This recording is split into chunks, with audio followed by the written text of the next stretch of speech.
We've now entered the 7-year gap between the events of the Cell Saga and the Buu Saga.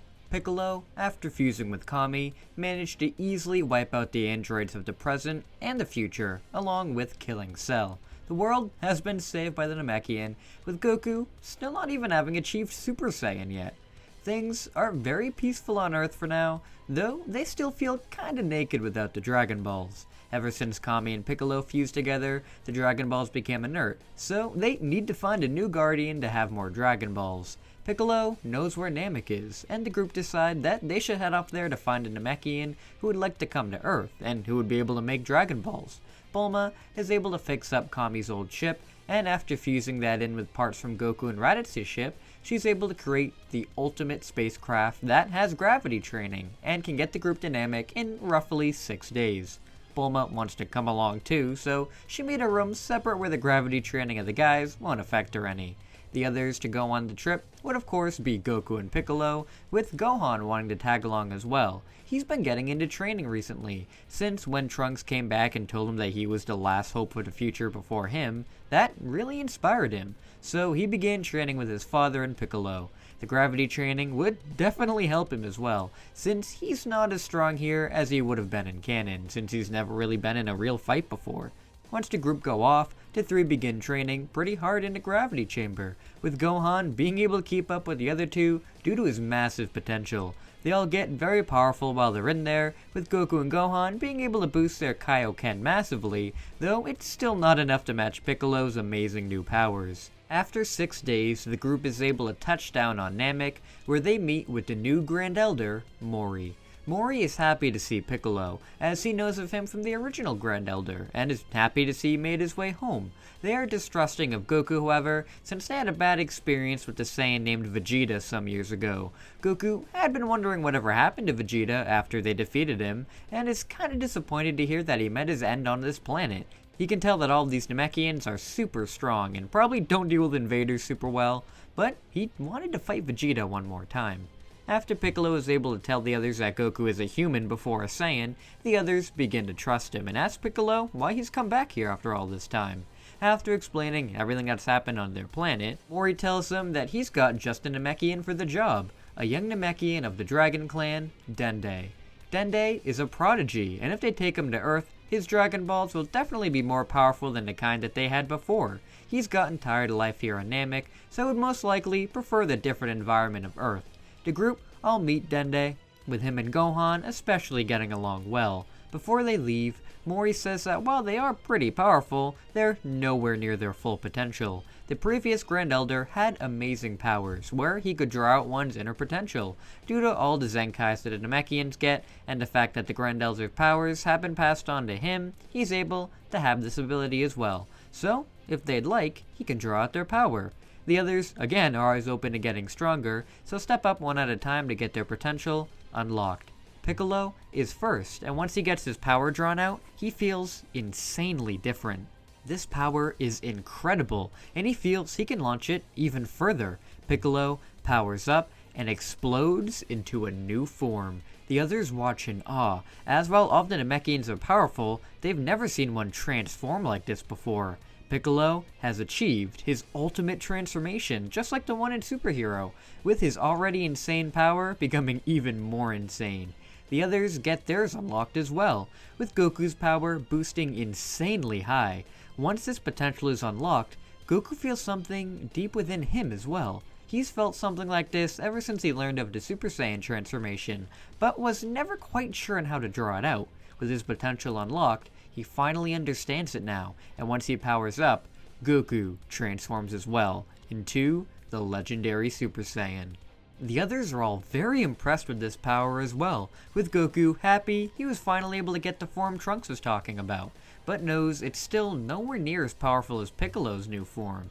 He knows with the Super Saiyan form though, he might be able to finally give him a challenge now. Gohan is the last to get his potential unlocked, and his power skyrockets as well. He isn't able to draw out his own Super Saiyan form, but Mori says he seems to have the greatest potential out of anybody, and even he couldn't draw out all of it. If he keeps up with his training, he will definitely become the strongest of them all. These words inspire Gohan, with him deciding to keep up with his training for good now, to become even more powerful. The group thanked the Namekians for all of their help and take Dende with them back to Earth. Once back on the planet, Dende is appointed to be the new Kami and creates his new set of Dragon Balls, which, as Mori predicted, are the superior set. Goku decides to test out the new Dragon Balls with a wish that freaks everybody out. His first wish is to revive Vegeta. Piccolo is dumbfounded, wondering what the hell he's doing, as Goku uses the second wish to bring him to Earth. Vegeta appears in front of them, confused as all hell. The last thing he remembers is being killed by the Namekians. Now he's in front of Kakarot and the Slugman once again. He really is in hell.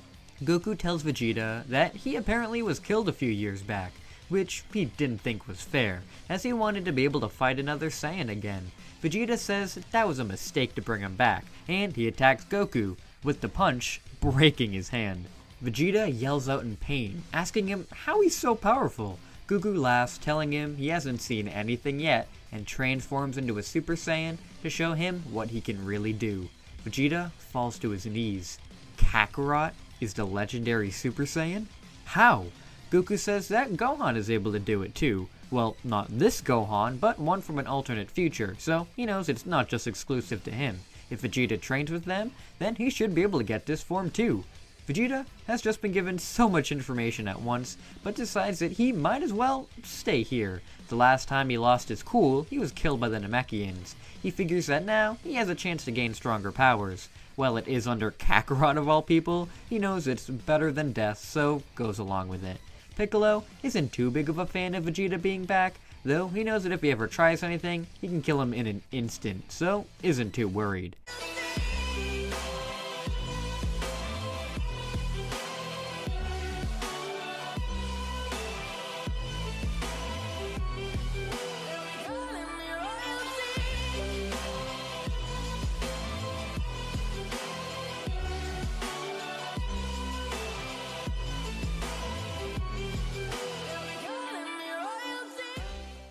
From here, I think it's about time we can skip ahead to the Buu Saga.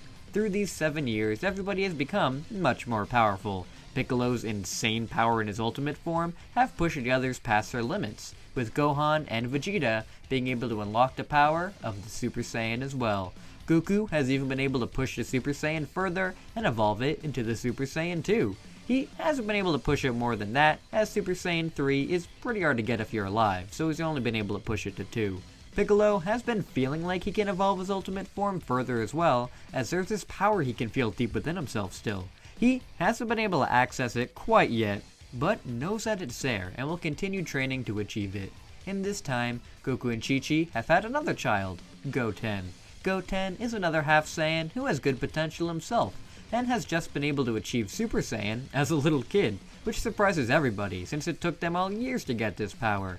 Vegeta is definitely angry at this, since the kid's only 7. He can't have this kid catching up to him. Goten is still best friends with Trunks, who remember isn't Vegeta's kid here but Yamcha's, and since Trunks is just a human, he can't fully catch up with Goten in power, but they're still able to train together when they want to, and Goten's Super Saiyan form helps Trunks get stronger. Most of the beginning of the Buu Saga, with Gohan going to high school and meeting Videl, would happen as normal. The only big difference being that Videl isn't much of a celebrity as she is in canon, due to Mr. Satan never rising up and defeating Cell. Since he didn't, and most people don't even know what Cell was, since he didn't really do much before getting killed. With that, Gohan would probably never be blackmailed enough into joining the New World Tournament since Videl isn't as popular, but him and her would still grow pretty close due to her being drawn to him through his amazing strength. Eventually, the group would be found by Shin and Kibito, informing them about the evil wizard Babidi who has arrived on Earth. Since Piccolo is the former Kami and apparently the greatest hero on the planet, they want him and his friends to come with them so they can put a stop to the wizard and save the universe. Piccolo can sense the importance of the Supreme Kai and knows how much this would mean for him, so is able to convince the others to come along with him. It takes them some time to find where Babidi's location is, but they're able to find it after being able to sense the extreme aura of Deborah. Piccolo can tell that this is the strongest person they've come up against so far, but he'll still be no match for him. Deborah can sense that the others are watching him as well, and bursts onto the scene to kill Kibito. This time though, Piccolo steps in front to take the blast, with it doing nothing to him. Deborah is shocked as Piccolo bursts into his ultimate form and beats the crap out of him. Babidi is surprised that Deborah is being beaten so badly and sends in Pui Pui and Yakon to back him up. Goku and Vegeta appear in front of them though, saying not so fast as they burst into Super Saiyan to take them on themselves. Babidi is freaking out pretty badly now and goes to run back inside of his ship until Shin, Kibito, and Gohan step in front of him. Shin tells him he doesn't think so and won't let him wake Majin Buu. With Gohan's help, they're able to kill Babidi pretty easily, and with him dead, the spell is broken on Deborah, Pui Pui, and Yakon. The three are confused on how they got there, and thank everybody for freeing them from Babidi's control. The group didn't expect them not to be evil, but say not to mention it anyways. With the Supreme Kai's help, Yakon and Pui Pui are able to get back to their planets, with Deborah opening a portal back to the Demon Realm himself. Goku tells him that he's really strong and he would love to fight him sometime, with Deborah saying that would be fun. He needs to go back to ruling the Demon Realm, but as thanks for freeing him, he'll be willing to fight him again. Deborah leaves, and with that, the threat of Majin Buu is thwarted before it began. Real quick, this whole series has been really funny with the main villains, as they never had to fight. Frieza, Cell was killed in his first form, and Buu never even got to wake up. Piccolo is just a god man, I'm telling ya. The Supreme Kai thanks them all for their help in killing Babidi and saving the universe. Now, he's going to go destroy Buu's egg so he can never harm the universe again. Shin and Kibito leave, with the group going back to their normal lives for now since Buu was never awakened. Goku, of course, didn't want to have a good challenge against Buu, but understood the danger of waking him up, so isn't too sad about it. Everything is pretty chill for the next couple of years, until we get to the awakening of the God of Destruction, Beerus. Beerus and his attendant Whis come to Earth in search of the Super Saiyan God, with Goku willing to show him his powers. Goku launches into Super Saiyan 2 to attack him, with him being bodied pretty much instantly. The other Saiyans are taken out in no time flat at all, with Beerus being surprised that Piccolo is the one who is putting up the best fight of all, since he's a Namekian. Even with all of Piccolo's amazing power now, he still isn't a match for Beerus, and for the first time in years, Piccolo is defeated. He is stunned. How is somebody this powerful? He for years thought that he was at the top, that there weren't any villains out there who could match his level. This power though, it's enormous. Beerus is disappointed that the Saiyans weren't a challenge to him at all, and is about to destroy the planet out of boredom, until Piccolo stops him, saying that they can use the Dragon Balls to find out about the Super Saiyan God. This stops Beerus from killing them all, and thankfully Bulma already had all of them ready for use. So, with Shenron summoned, they find out how to summon the Super Saiyan God. They need 6 Saiyans to join hands and give their power, which is kind of an issue. The only Saiyans they have are Goku, Gohan, Goten, and Vegeta. They're missing 2. Videl reveals to them that she's pregnant, so maybe that can help in a ritual. It definitely will count, but they're still missing 1 Saiyan. They do have Trunks here, but he's not a Saiyan in this universe since he's the son of Bulma and Yamcha. They're kind of at a loss as to what to do now, when Whis reveals that there is another creature on this planet, who he can sense has Saiyan DNA within him. He's not a full Saiyan, but has cells of Goku, Vegeta, Gohan, and 2 other Saiyans named Raditz and Nappa. This should be enough. Whis disappears, and in a moment, returns with the person he was looking for, Cell.